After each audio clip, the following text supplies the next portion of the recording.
Time now to join Frank O'Callaghan for the next instalment of the series Dundalk's Radio and Television People. Part 9. Rory Hall talks about his father Simon Hall, who along with his uncle established Hall and Mulhern, the radio depot in Jocelyn Street, selling and servicing Pi, Pilot, Philips and Murphy radio and television sets. Jack McIntaggart worked there repairing televisions and radios and was well regarded in town.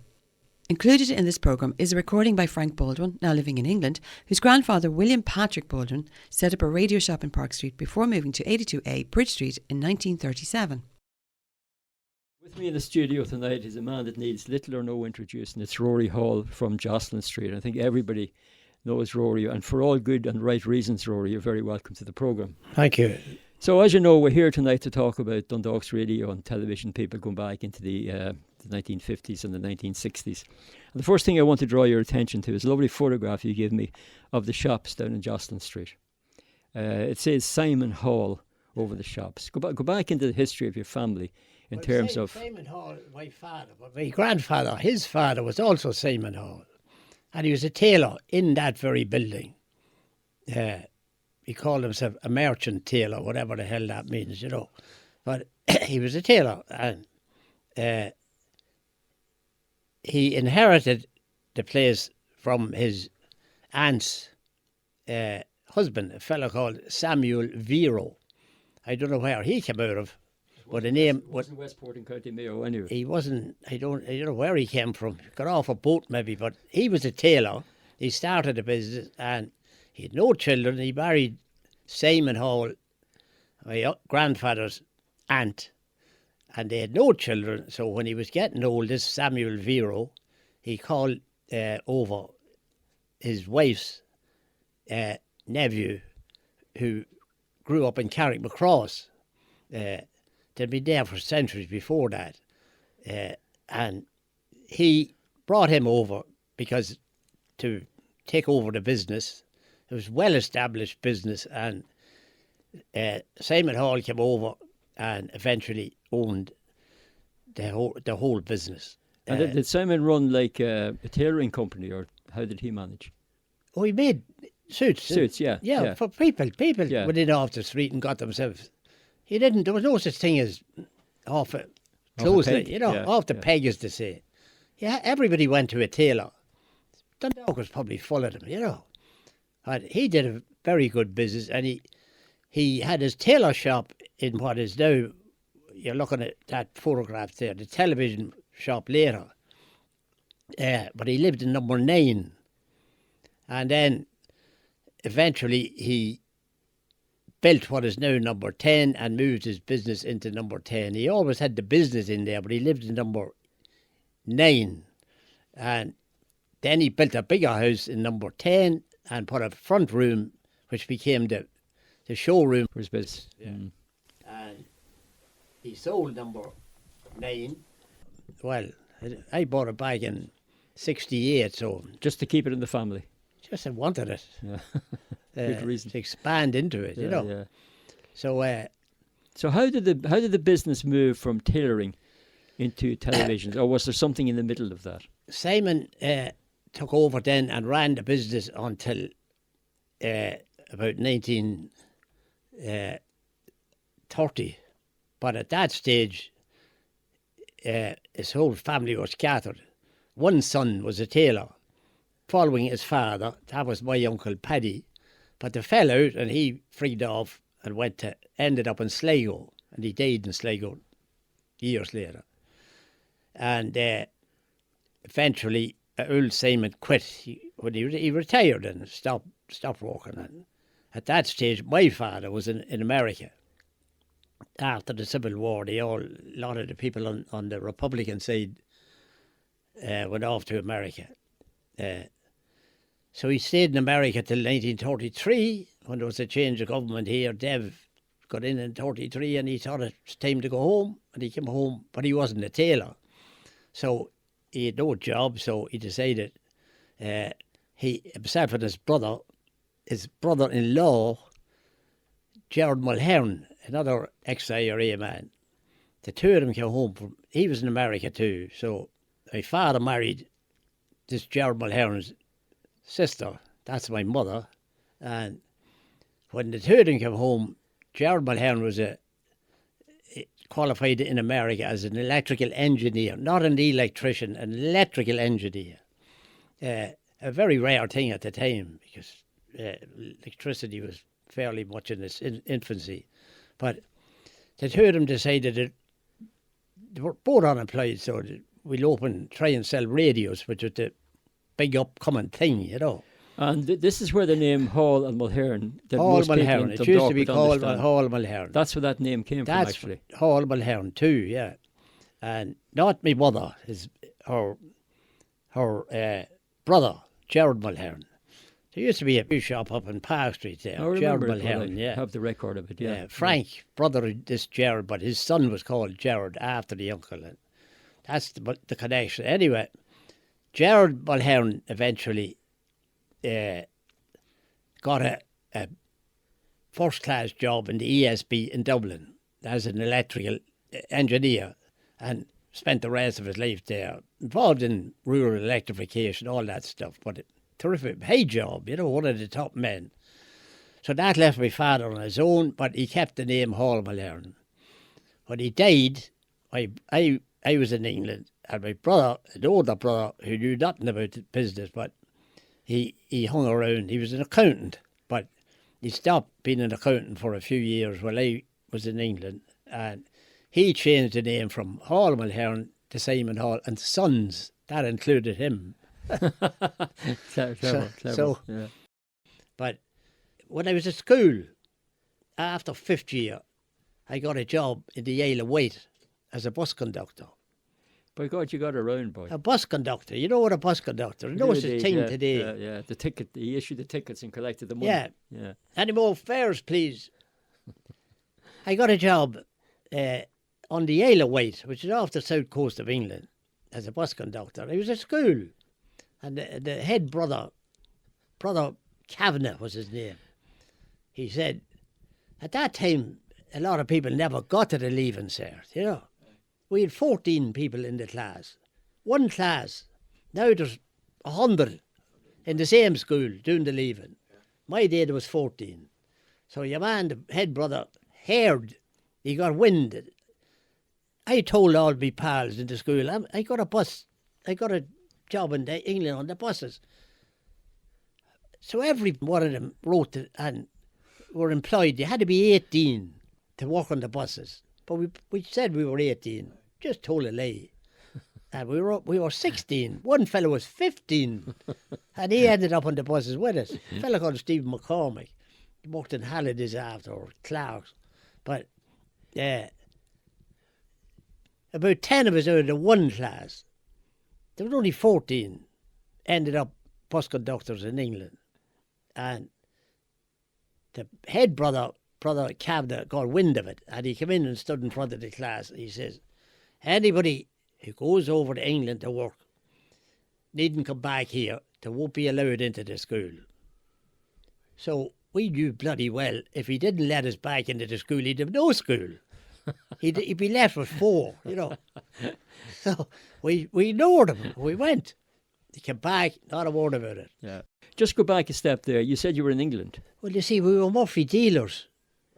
And the crowd in Dublin told me you can get into the headquarters in London, Welling Garden City. Did you ever hear of Welling Garden City? Yeah.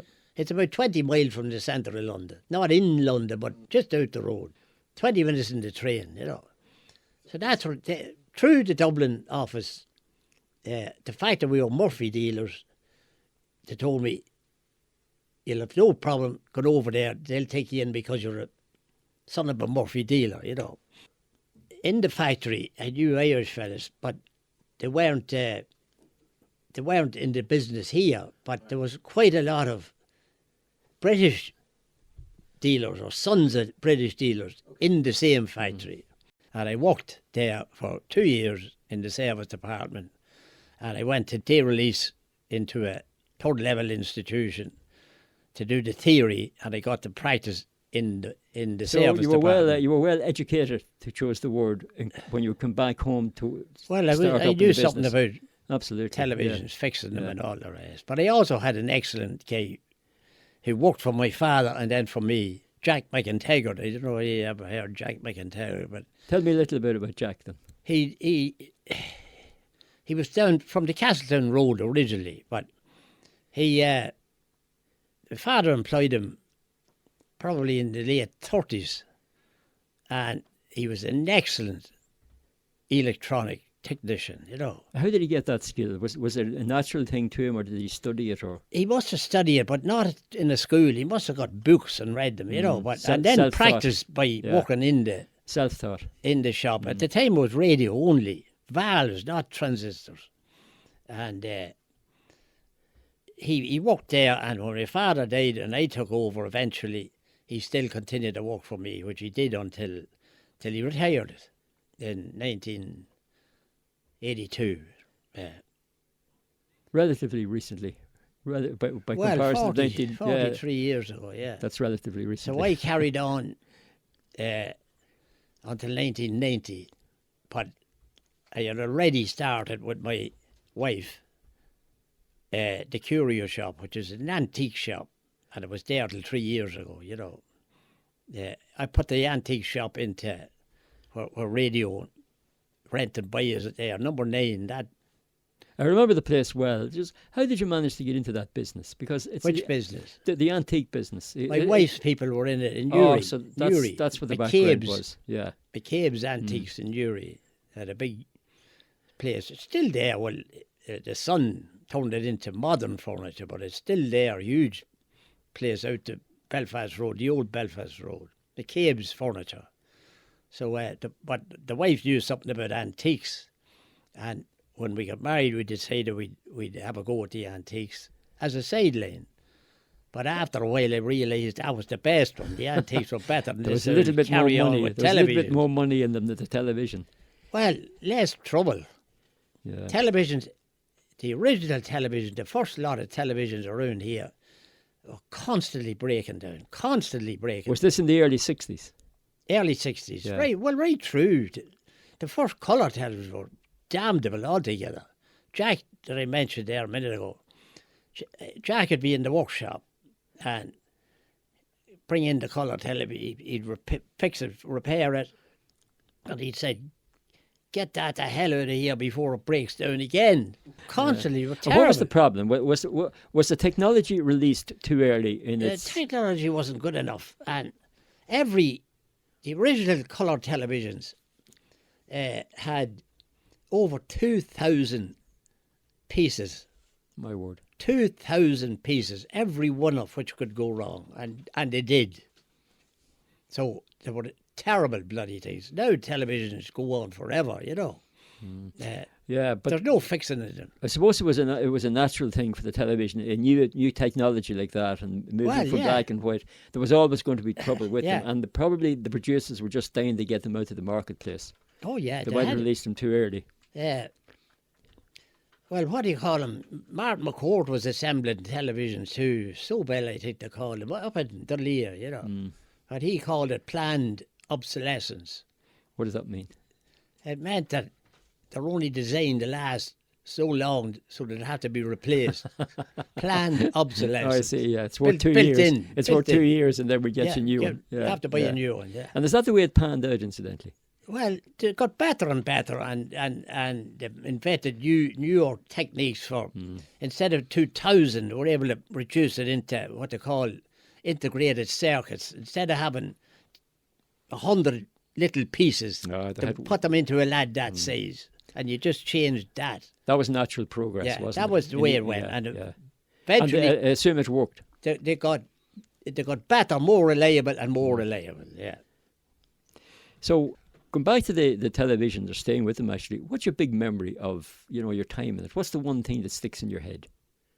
Well, the one thing I always remember was the anticipation. When I was a young fellow, there was no television in Dundalk.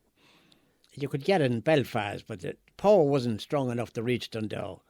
So, 1956, I think it was, we were told, I was a schoolboy, but my father was walking away radios, but then we were told the power in Belfast is going to be increased, and we'll be able to get it here in Dundalk. And it was great anticipation for that. We were all, as a child, I thought it was wonderful. It's going to be a radio with a picture on the front of it, We'll be able to see people moving. Comic books have come to life. Yeah. And eventually that happened. BBC, of course, there was not only BBC, no BBC Twos or anything else, no RT. BBC only on 405 lanes. And screens were very small because 405, if you made it too big, it'd be all full of lanes. 405 meant there was 405 lanes from the... Oh, that's what made up the picture, the was picture, it? a thing shoots across. Shooting across, yeah. I always wondered what that meant. 405, yeah. But if you made the screen too big, you'd see the lanes, But then, did they have some manufacturers had a 625? Did they? That came later. Oh, that was a later edition. They all edition. went 625. Eventually. Did that improve the vision? It did, of course, because instead of having 400 lanes, you had 600 lanes. Oh, I see. Yeah. Therefore, you could make the screen bigger, and get the quality of the photograph. Yeah. You mentioned earlier that your dad belonged to an organisation that I never heard of before, about, for the people who sold televisions. Yeah, they were all members of the Wireless Dealers Association, WDA for sure. I never heard of that. Yeah, Rory. well, that lasted, when? Well, it was there. What was the purpose of the organisation? Well, they were just, I don't really know, but they all sort of helped each other or communicated, A community of people that were in the same business. If there was a problem with the manufacturer or the wholesalers, they could get together, something like a union, Yeah. Helping one another out. Yeah, helping one. WDA, Wireless Dealers Association. I have a document in front of me here. I have to say, I'm intrigued by this. I got it from the county library, and it's. I'm going to hand it to you, and if you wish, you can read it off Gaelic, and I'll try to do the English version of it. I'm not sure whether you've seen these before. It looks like one can do this, yeah. Just read out the detail there for the listeners. I can't. Need the spectacle, no glasses. Very good. Yeah, it's obviously a license. Before the television, there was a radio license. The way there is a television license today. Yeah. So that's maybe what... And obviously that's what it is, 12 and 6. When the television started up, they did away with the radio license. Well, incorporated it into the television license. So that's obviously what that is. It's a date on that. There is actually Baltina, 1947. Where is it? I'll read it out for you in the English version, if you don't mind. It says here, the above named person, who incidentally was a trainer from 88 St Bridget's Terrace in Dundalk here, is hereby authorised, subject to the Wireless Telegraph Act 1926 and the Wireless Receiving Licence Regulations of 1937, to keep and have possession of apparatus for wireless telegraphy for receiving only. That's me. February, February. Go again. Okay, it's stated Baltina. That's me, isn't it? Yeah. I knew I'd get that right, Rory. You got it wrong originally. So this is what we call a radio license. At the time. Yeah. And then when the television came in, that was replaced obviously by the television. They incorporated it into the television. Just one license instead of having two, Radio actually started in Ireland. Radio Ireland started, not called Radio Ireland. It was called, numbers N. Two or N, yeah. And where did the two in 1926. Where did the two or N come 26, from? as far as I remember, yeah. Two or N? Two or N, yeah. Never heard of that one. 1926, but very few people had. And then the other thing was, there was no outside of Dundalk and the big towns, there was no electricity. So if you lived out the road, you couldn't have an electric radio. You had to have a battery radio. Yeah. And my father charged the batteries. You had to have two batteries a dry battery and a wet battery in your radio. The dry battery might last for months, depending on how much you used it, but the wet battery would only last about a fortnight. And when I was going to school, every morning I'd go out the door and the street would be covered in wet batteries. You couldn't do that today. People coming up from the railway station, from Cooley coming into town, just threw up wet batteries on the street, left them there with their name on it, you know. For your attention. And him and Jack McIntyre would bring them in and put them on the charger, and the people would collect them on the way home, getting the 6 o'clock train back out to Cooley. But of course, when rural electrification arrived, that put an end to that. I came across a name now you might never have heard of it. It was called W.P. Baldwin, and they were located in Bridge Street. And I do remember them, yeah. Because nobody else does, Rory. Yeah. I asked one or two people, and it appears that though W.P. Baldwin, they were involved in that sort of rural, if the word is rural. There was a radios. Faulkner down there as well. I don't know about that one. In Bridge Street, yeah. There was another fella in Earl Street. I used to remember his name, but I can't remember it now. Long gone. And when the televisions came in, there were several people. Jack McCann was in the television business in Clonbrassil Street, along with the bicycles. Do you remember Jack McCann? I do, yeah. There was John O'Neill, Brian O'Neill. He was at them too, and he employed a fella called Des Downey as his technician. But Des eventually went out on his own, and he had a shop in Crow Street. Was he the television man? He called himself Des Downey, the television man. Yeah. And he was there for some years, but then he quit. But John O'Neill quit as well, because he didn't want the hassle of employing another Des Downey. Another Des Downey, because John wasn't going to fix the stuff, do you know? Yeah. And listen, did people actually get out of the business, or how did the business, go forward? Well, eventually, it became not economic to sell them, because it got to the stage like it is today. You buy a television in the supermarket, Oh, of course, yeah. So there's no point in trying to compete with a supermarket. Yeah, it was never going to work. Yeah. Just some of them are still dabbling in it, like the likes of Jackie McGuire. Jackie. They sell televisions, but that's only a state. That's not their main business. And Jim Lally. Lally, yeah. Bouncing back for a minute to this, I don't have all the details in front of me, but this Baldwin company here, I actually traced one of them last week, Rory, to England. He's 93 years of age.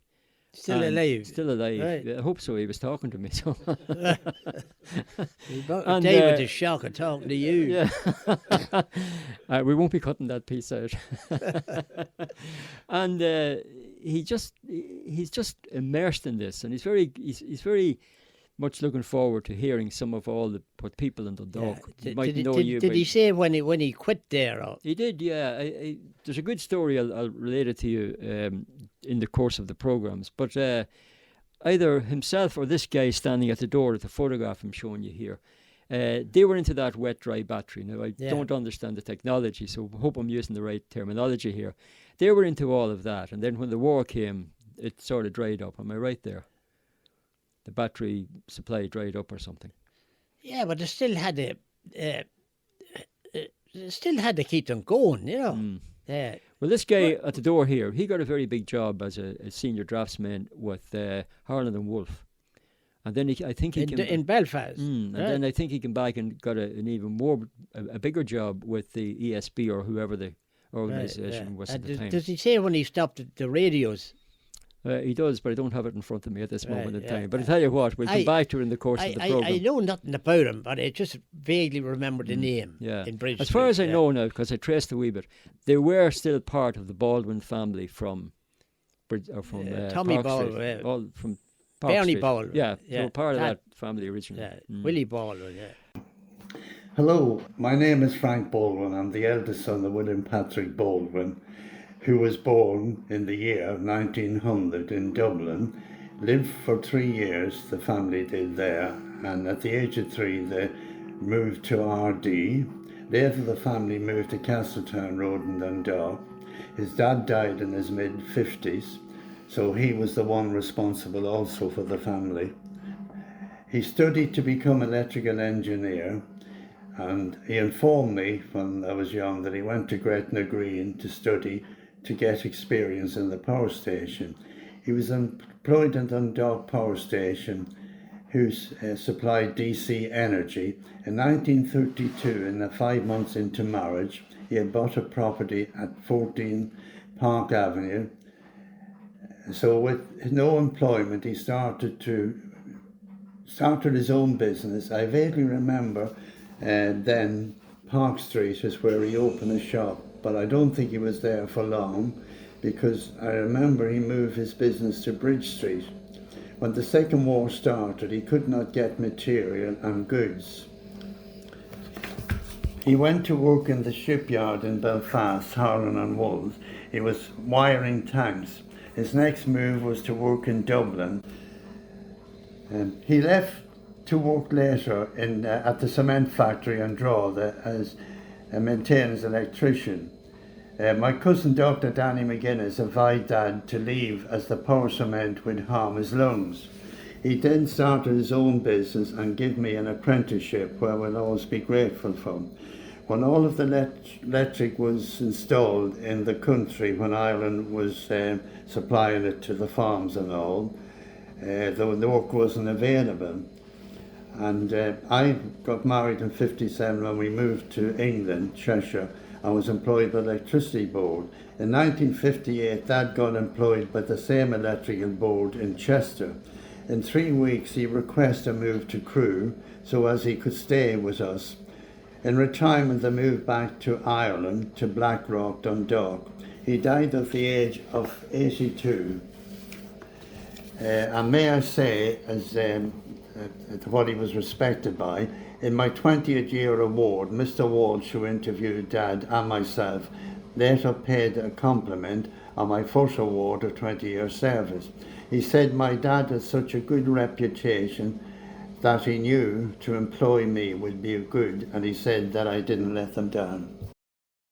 Do you want to go back for a minute? You made a comment about moving away from the television supply and the radio supply into the antique business and that sort of stuff. I could see the writing on the wall as far as radio, television was concerned. As I said earlier, they were heading for supermarkets, you know. And they were also becoming very, very reliable. And so they weren't packing up after 2 years? They weren't packing up, yeah. Sure, I have a television in my own house sitting there. It's not one of these flat lights, you know, the current.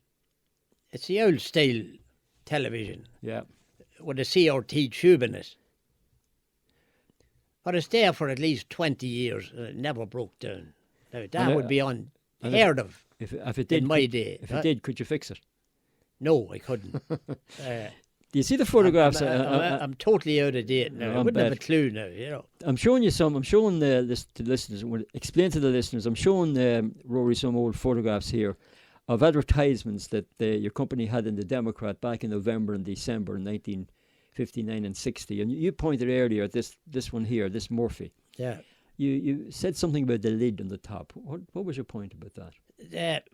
If you could see the television, it's just a wraparound. There's no room for a speaker.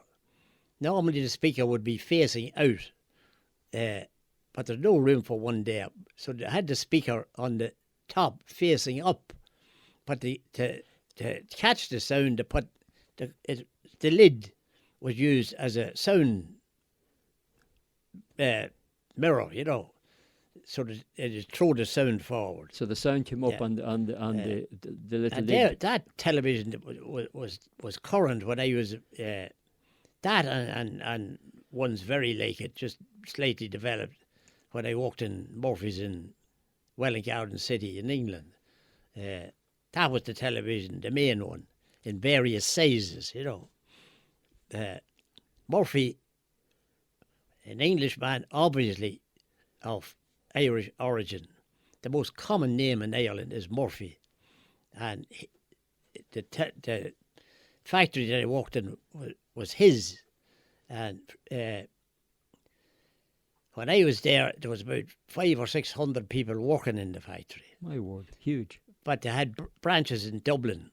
At the time, before we joined the EU, you couldn't you couldn't sell anything in Ireland from abroad unless you put it together in Ireland. So Murphy's had a as all the television people had, Pye and Bush, the whole lot of fellows, had branches in Dublin, assembling televisions.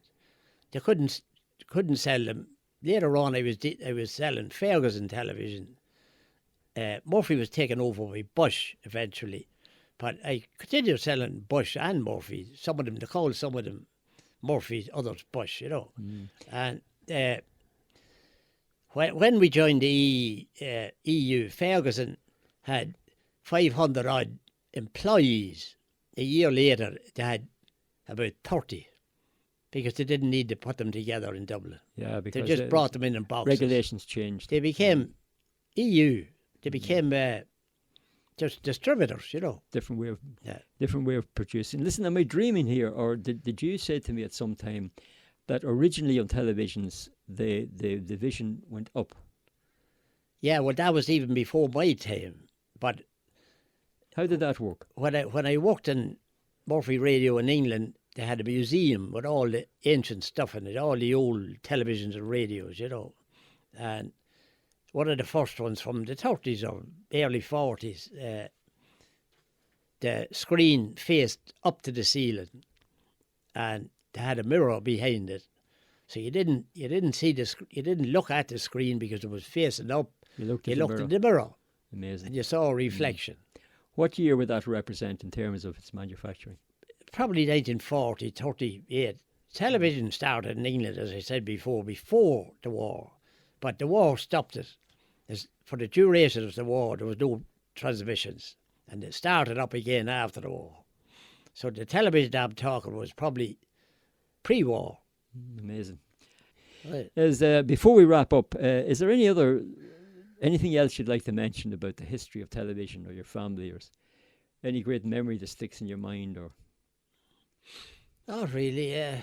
Just grew up and I took it as normal. All these batteries on the street outside, and the Cooley batteries. Jack fixing the radios.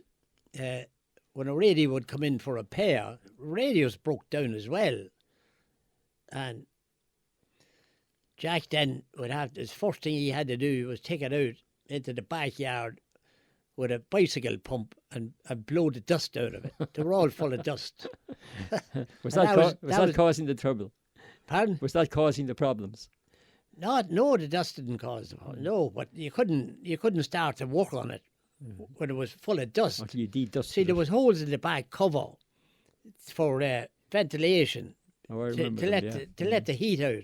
The valves, they were red hot, you know, and glass valves inside, not transistors, valves. But the transistors came a long time later. So the valves were hot, so they had to have holes in the back. And the dust got in through the holes, you know. The radios were just full of dust. So that was his first thing. Pump the de-dust. With an ordinary bicycle pump, you know, to blow the dust out before you could touch it. It was too dirty, you know. Yeah, amazing the jobs that had to be done. Just before I finish with you, do you know anything about this company here? I'm getting it difficult to trace them. Bernie Mass division of Bernie's. Aye, they were there in Park Street. Was that the shop there at the corner where Jocks was? That's recently? Right. Yeah. And was this gentleman, Canis McManus, was he involved there? Who was the person there? Does that ring a bell? Lally was working in there. Bernie Mass division owned it. Yeah. But he had a fella, you know Lally's? I do, yeah, Jim. Yeah. Right, their father got a job with him. So why did I think that Lally's was down in Clonbrassil Street? No, they were. And where did I tell you? Bernie Master was in the corner of Earl Street and Park Street. Number 1 and 2, right. Yeah. He employed Lally. Jim Lally's dad. Yeah. Yeah. From Mayo. He played in the show band, didn't he? I don't know what he did, but he was from Mayo. Yeah. He worked with Bernie for a while, and then he got into Irish TV rentals. In Clonbrassil Street. Street. That's where I had him. And they quit, and he kept the shop going. That's how he had the shop in to Brasset Street. So that's how Lally's, the family, got into the business, actually. That's how they got in, Yeah, through Bernie Mass Division. And Irish ITV Rentals. And then when ITV Rentals were out of business, he kept the shop. He took over the shop and developed it into what it is today. There's one other thing you might be able to help me with here. There was a place called RTV Rentals in Earl Street. Earl Street, that's correct. Was there a name called Dermot Hoare or Hoare involved in that? Does that ring a bell at all? No, there was a fella called Early or something. I remember the fella who was working there, but I don't know who. But that was another rental crew. Yeah. So there was something in the town all trying to compete, Yeah, difficult. Yeah. So Rory, I want to say a big thank you to you for coming into the studio. You've enlightened us yet again, and say a big thank you to you and your family for the service they offered the people of Dundalk in the area of television and radio supply and repair. Thank you very much. Thanks very much. Thank you. That was Rory Hall, the Radio Depot, in conversation with Frank O'Callaghan, and a recording of Frank Baldwin talking about his grandfather who had a shop in Bridge Street in 1937. In the next programme in the series, Des O'Loughlin talks about working in GEC as a teenager before going on to study City and Guilds in the Regional Technical College and setting up his own sales and repair service in Park Street. The series, Dundalk's Radio and Television People, was researched and presented by Frank O'Callaghan and recorded and edited by Alan Byrne.